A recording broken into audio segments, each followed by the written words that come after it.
All right, we do have a Sugar Bowl to play on January 2nd with Auburn taking on Oklahoma. It's a matchup I look forward to because it's the Big 12 and the SEC. And of course, Bob Stoops has made a number of comments about that conference in recent years and backed it up the last time they were on the field against a much heavy favorite in the Alabama Crimson Tide. Graham Dudley from Crimson and Cream Machine helping us sort out the action that's coming up with Auburn taking on Oklahoma. Of course, the Sooners taking on much criticism early in the campaign, Graham, because they couldn't handle the two big non-conference games, but ripped through the Big 12 and specifically that de facto championship game. So you've got to feel good about what Oklahoma's accomplished in the last 9 weeks of the season. Yeah, I don't know that anybody around the OU program could have expected an undefeated run through Big 12 play after that non-conference slate.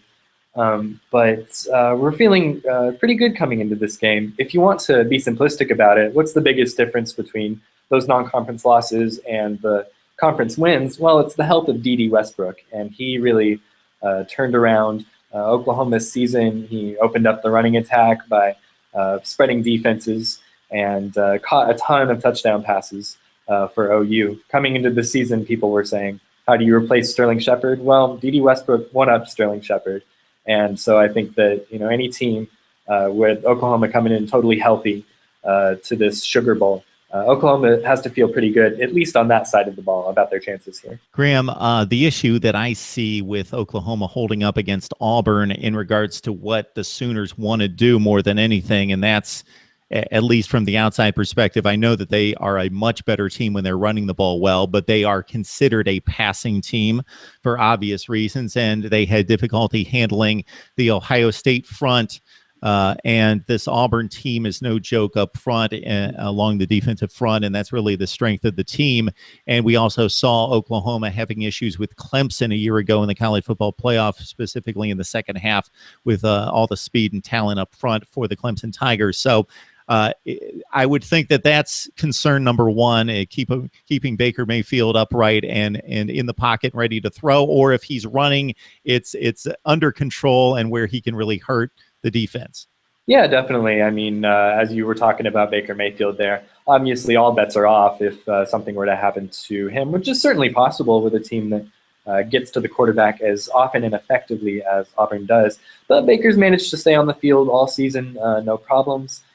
So assuming his health, I think Auburn has to hope that the game turns into a battle on the line of scrimmage, and that they're able to limit the Oklahoma running game, and that for whatever reason, Oklahoma's passing game is bottled up to the point that they try to hand the ball off early and often and are not able to do so successful. I think a low-scoring game really works in Auburn's favor here. So, yeah, if they're able to put pressure on Baker Mayfield, make him rush his throws, put a cap on D.D. Westbrook and the other receivers, and also limit the effectiveness of the rushing attack, that's Auburn's recipe for success in New Orleans. Graham, what really impressed me about Westbrook's production is we've seen it in recent years when Oklahoma has taken on this kind of passing attack and been this effective, where there's been 3 to 4 to 5 guys that have been extremely productive going downfield, but basically it's Westbrook and defense is not being able to contain him because there really hasn't been a strong number 2 or number 3 options in the passing game. He's really taken on almost everything downfield. And I think you can debate over whether it's true that Oklahoma really only has one really talented receiver or whether they only need one really talented receiver.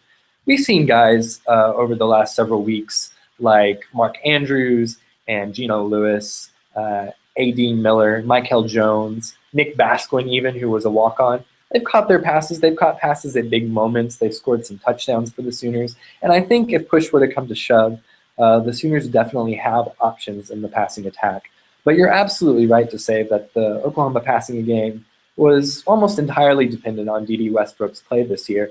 And his biggest attribute was his speed.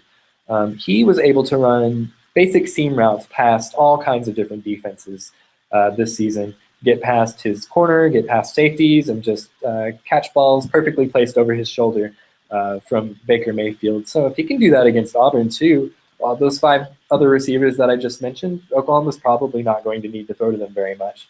Graham, as you alluded to, this is a classic matchup of counter punch, punch, two different types of teams going at it, with Auburn really close to the vest, wanting to play defense, wanting to extend possessions offensively, wanting to hammer the ball straight ahead. I think it's a bit of a misnomer that Oklahoma wants to run around and throw it 50 times, because Samaje Perine is obviously a huge factor in this game. And when they've been at their best, the Sooners have run the ball and balanced out that attack.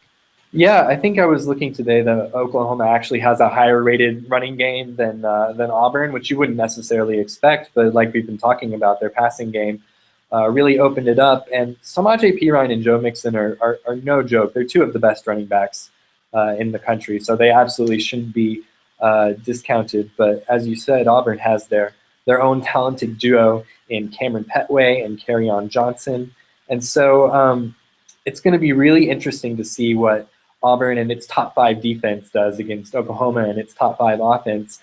When Oklahoma's defense and Auburn's offense are on the field, maybe find a different game to watch or something. I mean, it's really going to be a strength versus strength thing where Oklahoma fans are going to be wanting to see how their offense stacks up against an elite talent, and Auburn's defense is going to want to see what it looks like against the best of the Big 12, and that's the real drama of this contest. Yeah, it's kind of strange because Gus Malzahn is known for offensive football and putting together those teams with Marshall at quarterback, with Trey Mason and elite wide receivers, and scoring a ton of points in this season from game number 1. Even though they lost to Clemson, they showed that, hey, we have the nuts and bolts on defense to get it done against possibly the best quarterback in the country. But offensively, we're going to be challenged. And when they finally figured it out in terms of who was going to be their quarterback, they turned into a pretty good football team, one of, I would say, the top 15 teams in the country. So I'll leave you with this, Graham. Oklahoma and Auburn, we know that the SEC, despite maybe taking a step back, probably top to bottom, considered the best conference in the country. Bob Stoops has made it a personal vendetta of sorts. Maybe it's blown out of proportion, but versus the SEC. And I got to say that I was surprised the last time Oklahoma took the field against Alabama in the Sugar Bowl, and the outcome of that game is, and considering the knocks that the Big 12 have taken because of the out-of-conference performance, does this game take on an even bigger statement for the Big 12 and for Oklahoma, considering the opponent? And obviously it is the Sugar Bowl. Well, I'm not sure that it does, which is unfortunate. I just think that Sooners fans were hoping for a little bit more out of their bowl season than to play a 4-loss team like Auburn. But I think there are Sooners fans out there who are a little overconfident coming into this contest, saying, oh, they lost 4 times and the SEC is down. And this Auburn team is not a joke, and they're going to be healthier than they've been in a long time coming into this game. When Sean White is on the field, their quarterback, it's an entirely different team. It's a team that actually has an effective passing attack. And so I think we're going to see a rejuvenated Tigers squad.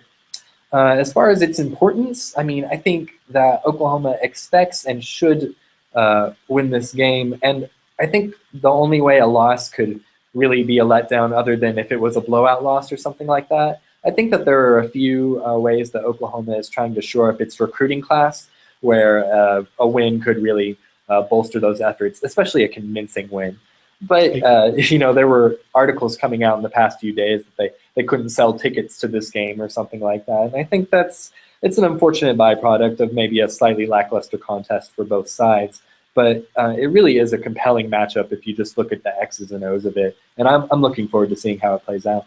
And that's the way I look at it. It's compelling rather than having two teams that are going to throw it 65 times in a Texas Tech kind of game. Mm-hmm. That sort of thing break out when you know what's coming. But to see the varying styles go at it, I think that's interesting and intriguing. Now, Graham, before we let you go, of course, bowl season is kind of a transition from one season to another. So it's almost looked at, in addition to being the capper for one season, as, okay, we got 15 practices to get ready for next year, develop some younger players. We know about the Mixons and the Perines, and obviously some of those guys are going to leave us, but Baker Mayfield coming back. We know about the stars. Anybody that maybe got some limited playing time this year, or maybe didn't show us a whole lot on that Oklahoma squad, but you would like to see step out, whether that be offensively or defensively, somebody that needs to set themselves up for a big 2017? So on the defensive side of the ball, I'm really going to be excited to see Caleb Kelly and Ricky DeBerry, a couple of linebackers who I think are set up for a lot of playing time next year, especially Caleb Kelly. People are thinking that he could be the next Eric Stryker type pass rusher at Oklahoma, and he's been getting a lot of playing time in the last few games, and I'm excited to see what he can do against a really good offensive line, probably one of the best Oklahoma's seen all year. On the offensive side of the ball, we're going to get a lot of our skill position players back, especially if Samaje Perine and Joe Mixon choose to stay at school. But I would like to see a wide receiver like Michael Jones maybe step up and make the case to be the next great Oklahoma receiver, the solution to the problem of Westbrook's departure. It would be really great to see a lot of catches out of a couple of guys who are not named D.D. Westbrook on the field. Graham Dudley from Crimson and Cream Machine helping us break down Auburn and Oklahoma in the Sugar Bowl. Graham, we appreciate the time. Thanks for having me back, Mark. Merry Christmas.